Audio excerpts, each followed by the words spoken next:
பக்கத்துல இருக்கானா? பரவாயில்லையே, இப்பவாவது உனக்கு தெரிஞ்சது. நாம போலாமா?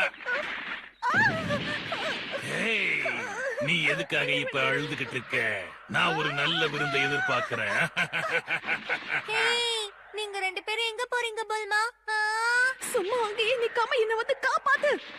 வந்து என்ன காப்பாத்து. ஓ, அப்படின்னா பயத்துல தான் அழுதுகிட்டு இருக்காளா?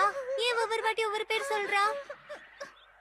ஆ, ஆ, அவளுக்கு உதவி செய்யணும்னு தோணுதானே, எப்படி பறக்கணும்னு தெரியலையே. ஹேய், புரிஞ்சிருச்சு. இதுல பார்க்கலாமா? இது எப்படி வேலை செய்யும்? புல்மா கொஞ்ச நேரத்துக்கு முன்னாடி இதுல பறந்தாளே. ஓ, இது நகருது. இது என்னன்னு தெரியாது. ஆனா உன்னால இதை விட வேகமா போக முடியும்னு தெரியும். புல்மா ஆபத்துல இருக்கா, சீக்கிரம் போ.